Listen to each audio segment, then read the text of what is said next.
Good morning, everybody. Hi, I'm Brian McGrath. I'm the Dean of the School of Constructed Environment here at Parsons, part of the New School, a division of the New School. And I'm here, I have two jobs. The first is to welcome you to the New School, so welcome. And then the second job is to introduce you to Jonsara, Ruth. But I wanted to introduce you to the New School. I mean, you're in a nice interior here that's inside the New School, but you're also inside the New School imagination. And the New School imagination is something that we all embrace here at Parsons, School of Constructed Environments. And interior design has been part of that imagination since 1970, but interior design has been part of the world's imagination this is its third century. It started in the 19th century, late 1800s, flourished in the 20th century. And AfterTaste has been the medium in which we have, at Parsons, introduced interior design into the 21st century. So I think we're inside several kinds of imagination here today. But I think it's the combination of the social mission of the New School that has been its founding imagination that's persisted through the New School in exile during World War II and is really been strengthened only recently with the announcement of the divestment from carbon fuels and a huge effort that all 14,000 of us in the New School community will undertake in terms of imagining how we can live with less waste, less energy use, and be citizens in creating a healthier and sustainable future. So as you can see, we take on a lot here, but we take it on at every scale. And we take it on with great creativity and imagination. And I think there's no one who has helped us imagine that kind of future better than Jonsara Ruth. Jonsara Ruth has been the chair of AfterTaste for 6 years now. This is the fourth AfterTaste, is that correct? Ninth? Oh my God. So it started way before the program started. But I know it has a biannual and annual cycle, so I was trying to count the biannual. So this is the ninth AfterTaste. And in this AfterTaste, we're exploring inside imagination. And I have an aftertaste of the complexity of imagination because our great professor of psychology, Michael Schulberg, got us all in the mood last night. And so I also want us to remember that incredible experience of really understanding how we focus on different things in our imagination inside space. I also want to welcome, so I'm welcoming you inside a very complex imagination of individuals like Jonsara, the collective imagination of Parsons in the School of Constructed Environments. And our mission in constructed environments, where we have architecture, interior design, product design, industrial design, lighting design, is really how to take that incredible mission of the New School and translate it into physical objects in space and experience. And we have a great example of that. David Lewis has contributed a remarkable artifact for today's event, made it out of, I think, what he found left over in the office. And we're continually reimagining our bodies in space, how we think, how we sit, how we interact with each other socially. So it's a very intimate, to enter inside an imagination is a very intimate experience, and I think that's been really what's been incredible about AfterTaste. It's when we all come together, new folks, people we see annually, biannually, alumni come back, students, faculty, so it's really a really wonderful chance for us to come together and enter inside each other's imagination. So I also have to say that we're inside Jonsara's imagination today, even though we're welcoming the ideas of many people. And I got to meet her dad last night, and he revealed that one of our guests today is the mentor of Jonsara from her days at RISD.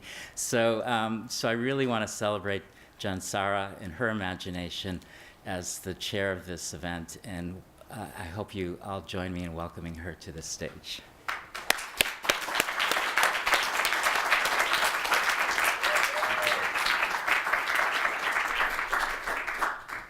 Thanks, Brian.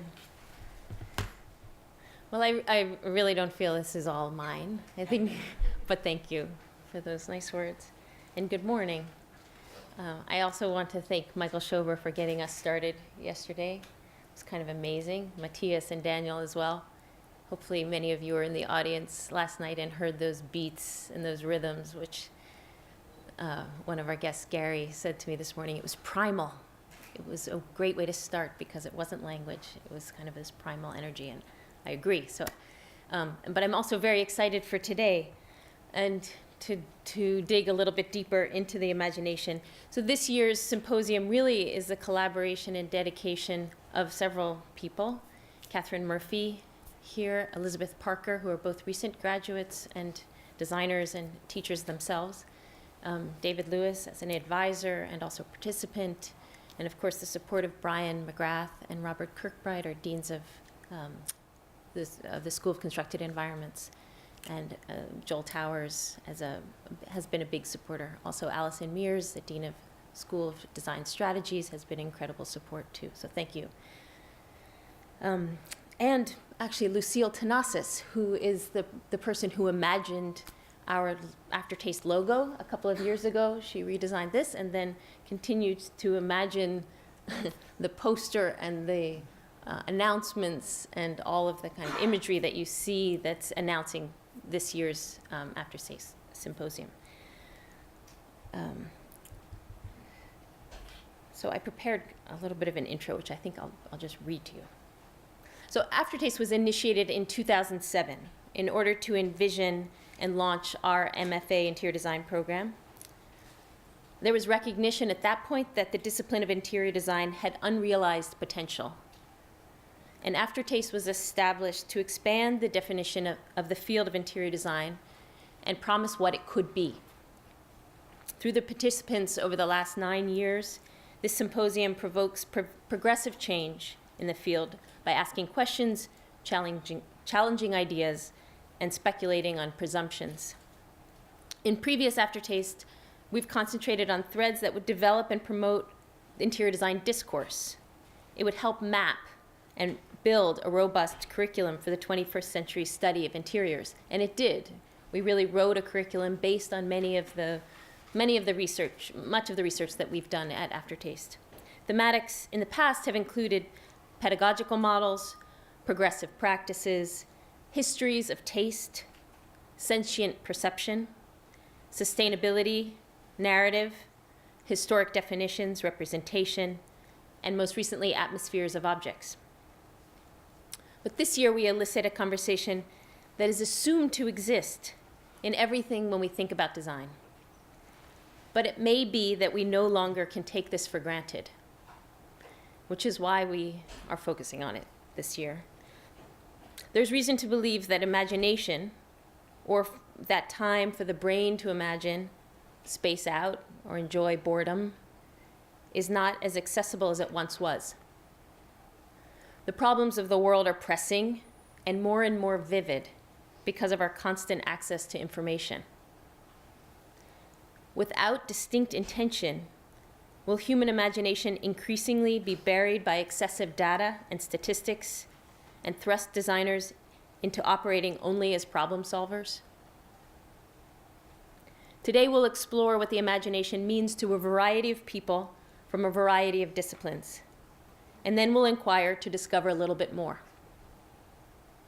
I ask that you remain curious all day today, not passive listeners, and that you write down your questions, however small or broad they might be, and then ask them. The imagination, as I have learned most vividly in the last couple of months, can be totally elusive.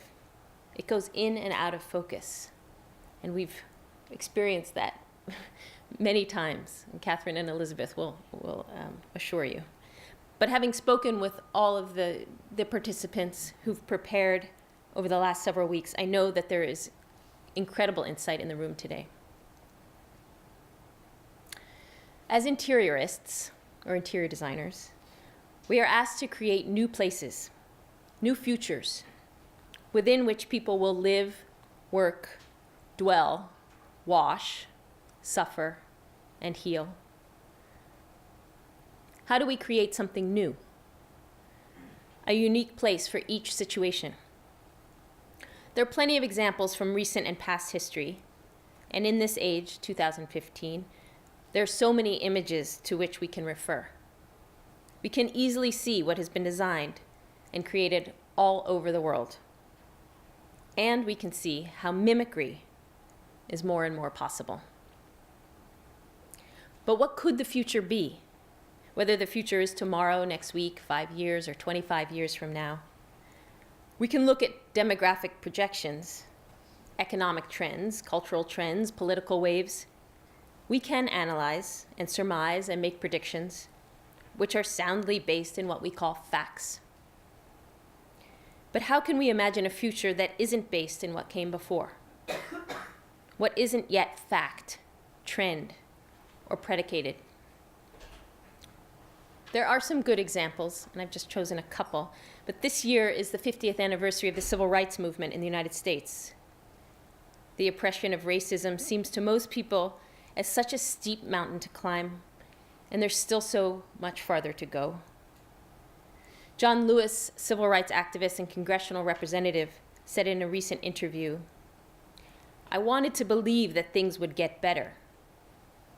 But later I discovered that you have to have the sense of faith that what you are moving toward is already done.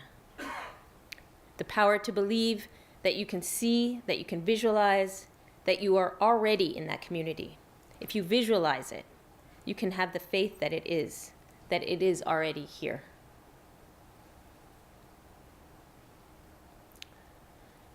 Another example is ubiquitous. We all know this. But only 8 years ago, on January 9th, 2007, the same year that AfterTaste started, Steve Jobs introduced the iPhone. It was totally new then, and arguably this iPhone and products which succeeded it have impacted culture. It's changed the way we live in so many ways. So I looked at that video of Steve Jobs that I remember from 2007, and I remember thinking, what do I need this for? Another expensive tool? What's it good for? But when I rewatched it, I listened, and in his sales speech, he said, every once in a while, there's a revolutionary product comes along that changes everything. He talked about bringing 3 devices together into one device. The first is a widescreen iPod, and he showed that white iPod with the dial thing. The second is a mobile phone, and the third is a breakthrough internet communicator. And he emphasized that these are not 3 devices, they're one device, and there were roaring, the crowd was roaring. It was a room, 3 times the size of this, and you could hear it. But then he went on to say, what we really want to do is make a leapfrog product that's smarter than any mobile device that's already out there and really easy to use. So we're going to reinvent the phone with no keypad at this point, no stylus. We're going to use the best pointer that anyone has ever invented, and it's the finger and multi-touch surface. And the crowd politely clapped. He said, we're introducing multi-touch surface. And there was kind of a silence. So the idea of using a finger instead of a stylus or a keypad was new and unprecedented for the public, and no one knew what to think. And now, 8 years later, we know that multi-touch surface is everything, and that finger is our most valuable tool in interacting with technology. So today we ask, what does it take to imagine something new? What is imagination? How does imagination assist in creating new futures?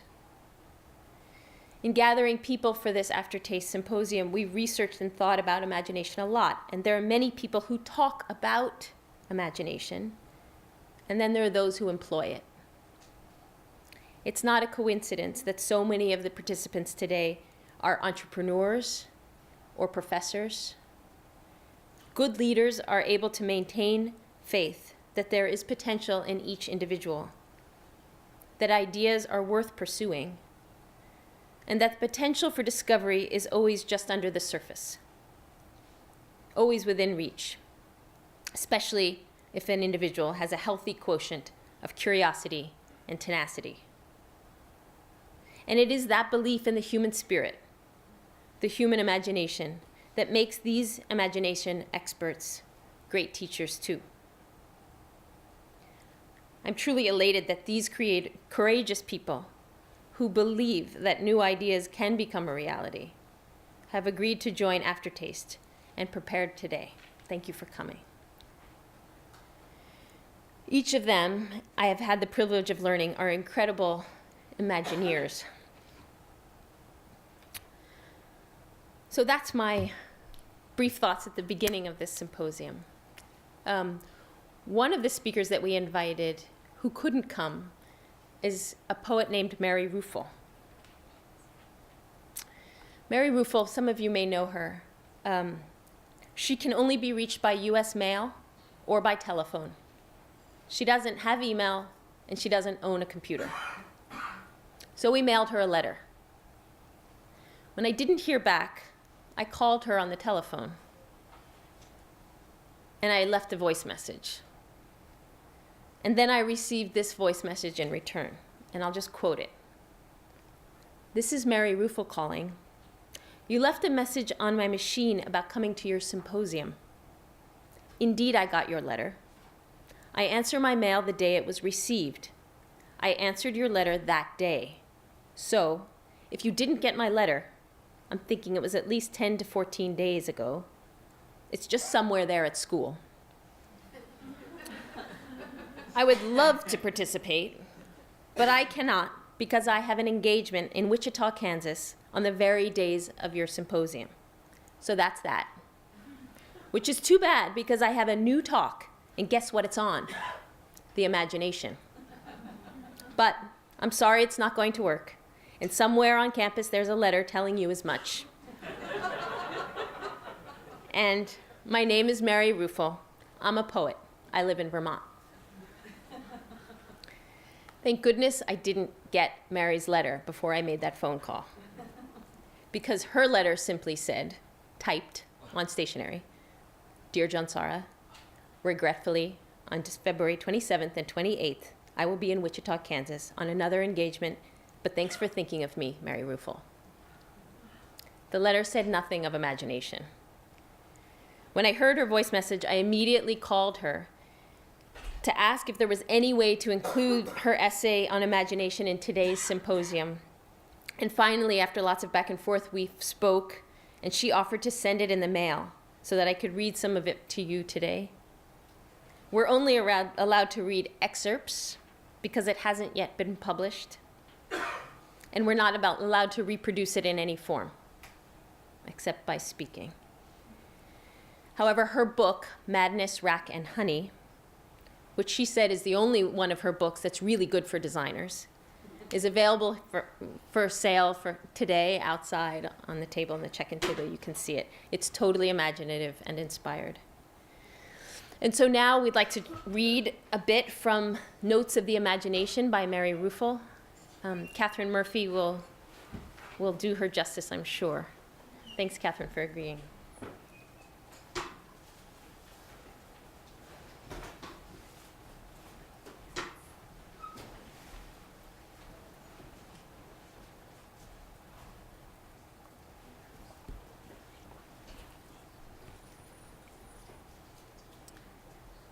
Thank you. Pardon me, good morning. Notes on the imagination. It is impossible for me to write about the imagination. It's like asking a fish to describe the sea. I am going to tell you now, before I begin, what my conclusion is to my thoughts on the imagination. I believe there is no difference between thinking and imagining, and that they are one.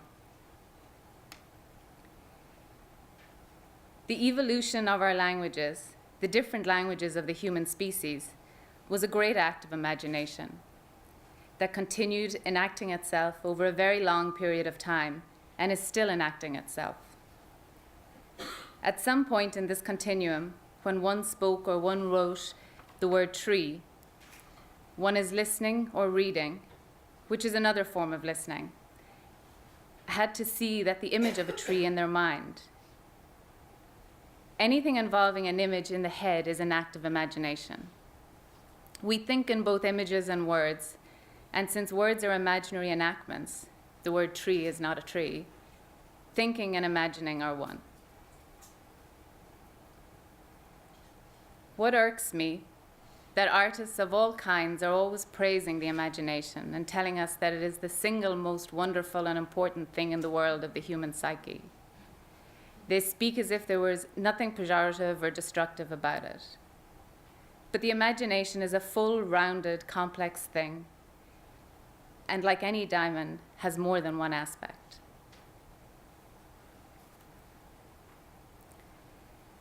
When I was a child, I talked to my dolls, and my dolls talked to me, and we were very happy together.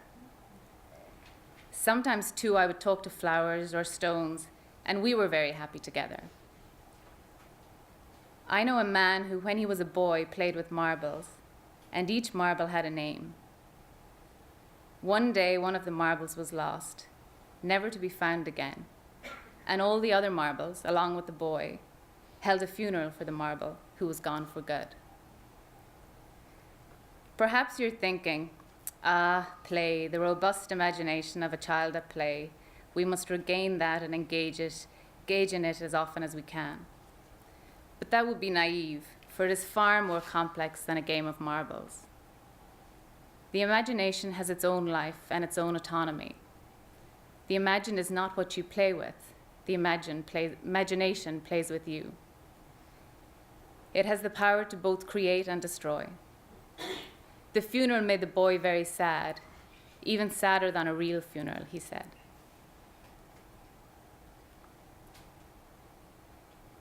Common sense or rational thinking is often opposed to the imagination or magical thinking. This too is deeply troubling in its complexity.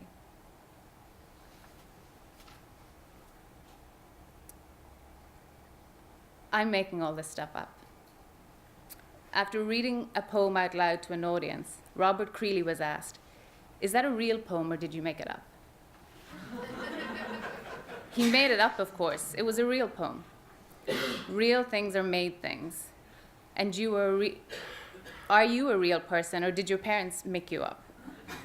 Is that a real mountain or did the forces of the universe make it up? Is the virtual reality of the internet real, or did the imaginative people like Steve Jobs make it up?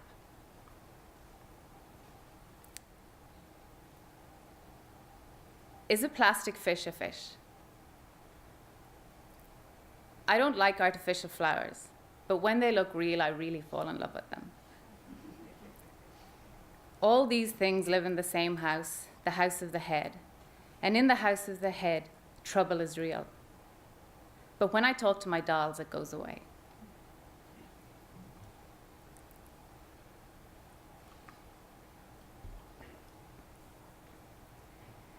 Now I will speak as an artist. As an artist, I like many mistakes. Not all mistakes, but many of them. A mistake is just another take on things. Mishearing or misreading is a joyful mistake for an artist. Someone says the door is ajar, and you hear them say, the door is ajar. How can a door be ajar?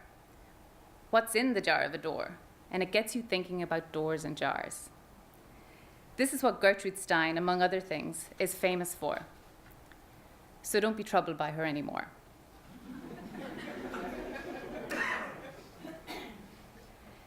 A man taught art at a university. When he came home after work, his daughter asked him what he did that day.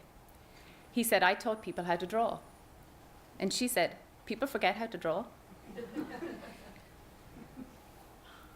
If you look at the human spirit, you'll get a lot of good ideas. That's Johnny Cash on songwriting, and I liked it so much I imagined I could just throw it in and it would make sense, even if it appeared to be random.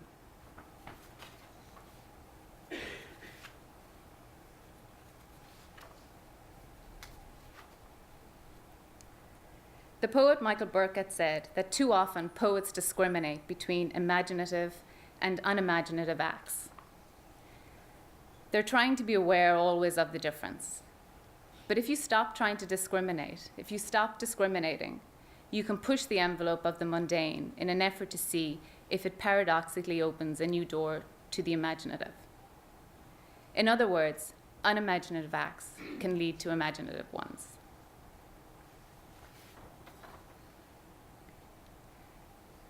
So what is this thing that I'm interested in? My diamond, the imagination, of course. I could give you a long list of things I'm not even vaguely interested in. But many of them would insult you, for I'm sure you're interested in at least some of them.